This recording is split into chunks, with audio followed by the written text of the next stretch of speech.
Yan, hello guys, magandang gabi po sa ating lahat and welcome back po sa aking channel. So ngayon ay July 20, Sunday. So share ko lang guys yung update ng ating chest freezer na Kondura inverter. Yan, ito guys ay 7 cubic feet. Ayan.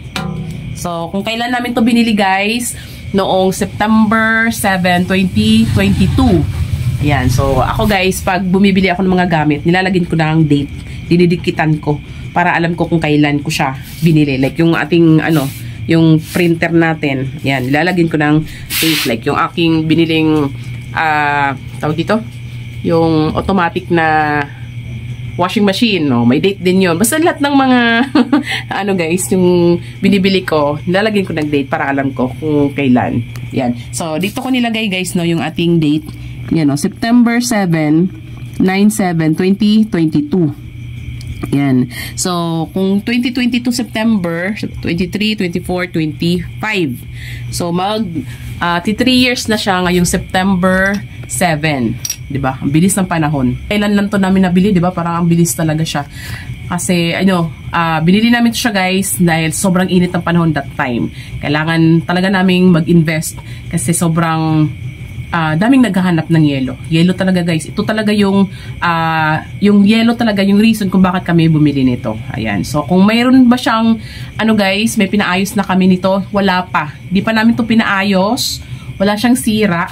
Wala kaming problema dito sa freezer na to. Kasi di ba compare natin sa iba, parang 2 years lang nasisira na. At least ito ngayon, magti 3 years na siya. So sa awa ng Diyos, huwag naman sanang masira, di ba? Kasi malaking bagay talaga guys na meron tayong magamit na freezer para sa ating yelo. Kasi hindi lang siya pang yelo guys, dito ko din nilalagay yung aking mga frozen products pag hindi kasya doon sa ating ref na may sa taas ng freezer.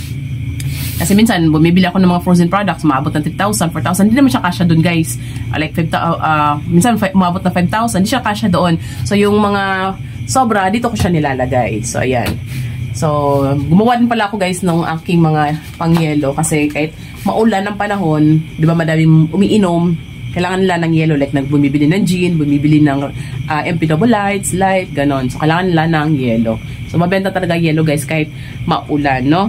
So, ayan. So, gumawa tayo madami-dami. So, dadagdagan ko pa yan guys. Di pa ako tapos. Yan pa ako.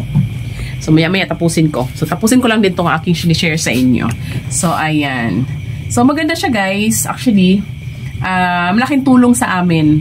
Siguro mga di na ata umabot ng taon.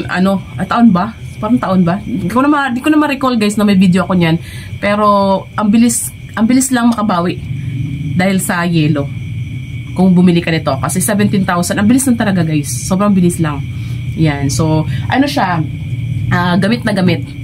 Pero next sunod guys, kasi 'di ba, sobrang luma na rin yung ating itong ating ref. Baka gusto ko kasi siyang palitan ng chiller. Yung nakikita yung laman, 'di ba? Yung nakasalamin. So, since may ako about, basta di ko na pabanggitin yung na hindi daw maganda, parang 2 years lang. Branded siya no na chiller, 2 years lang. Pero nasisira na din, parang papaayos pa, ganun, tapos ang laki pa naman. Sa mga ganun daw kasi guys, like, mga freezer, chiller, malaki magpaayos, malaki yung babayaran natin para magpaayos. So, itatry ko na Kondura na chiller ang bibilin ko. Pero hindi pa sa ngayon guys, no? Ano ba ngayon? 20 July. So, baka by August or September. Yan. So, ito kasi guys, gagamitin namin to sa mga sa aking mga merienda ba? Para may lagayan ako kasi yung like, mga siopaw, siomay ko, ganon. Mga gamit ko sa mga dibenta kong pang merienda. Yan. Para doon ko na siya ilalagay sa labas, tapos yung chiller dito. O, diba? So, siya tingnan! Excited ako kasi naingit ako doon sa mga may tindahan na ganon ang kanilang chiller. So, anong tawag doon? Basta hoping talaga guys na makabili kami nun. So kahit hindi ba namin mabili guys, no, hulug-hulugan. Diba? Para mayroon tayong magamit. Kasi parang kulang talaga guys yung aming mga dito. Punong-puno Punong-puno talaga siya. Minsan di kasya. Kasi aside dun sa yellow, yun nga, yung aking frozen, di kasya. Tapos doon, sobra din. So, ayan. So, sa mga ako, maganda talaga siya guys. Sa totoo lang, magti 3 years na nga siya, di ba? Ayan. So, ayan. Ito yung tsura niya, guys. Oh. So, may dami na din akong ano dito vlog. Siguro mga 3 na. So, ito yung pang-4. So, ganyan siya. Meron siyang ilaw dito. Ayan. May ilaw siya dito. Tapos, meron siyang salamin. Dalawa. Kailangan. Tapos, dito banda, meron siyang ben? Meron siyang basket. Ayan. Ilalagay ko frozen ko. Ayan.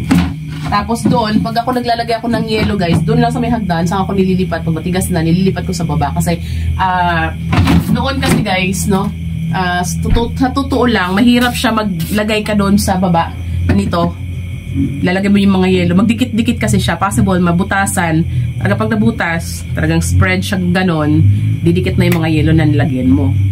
Kaya itong freezer na to, merong ganon doon sa ilalim. Pero hindi ko na siya pinakilaman, hindi ko na siya dinifrost. Nayaan ko na lang siya kasi kahit mayroon siyang ganoon, mabilis na siya mag-yelo. So, ang gamit ko nito, guys, ay number 4 lang. Ayan, oh. Lagi yan number 4. Pag madami naman akong yellow, guys, like punong-puno siya sa yellow, tapos talagang matigas na, lutong-luto na, ilalagay ko lang number 3. Hindi na siya na, hindi na siya natutunaw. Basta 4. Maganda pag, pag gumawa ka, like, mga bago, like ganyan, 4 lang siya, ganyan lang. Mga kinabukasan, guys, meron ng kahit konti, no, sa mga gilid-gilid, meron na siyang matigas. Yan, basta pag, wag lang talagang galawin, kasi pag nabutasan, yun nga, papunta din sa baba, lagay mo siya sa may hagdan, pupunta pa din sa baba yung, niya, tapon niya, yung nabutas, pag hindi pa matigas. So, ganun lang, ganun ginagawa ko pag tumigas, lipat lang doon sa baba ng yellow. So, yun. So, yun naman, guys, ang aking sinishare. Maraming salamat sa panonood. Paalam, bye-bye.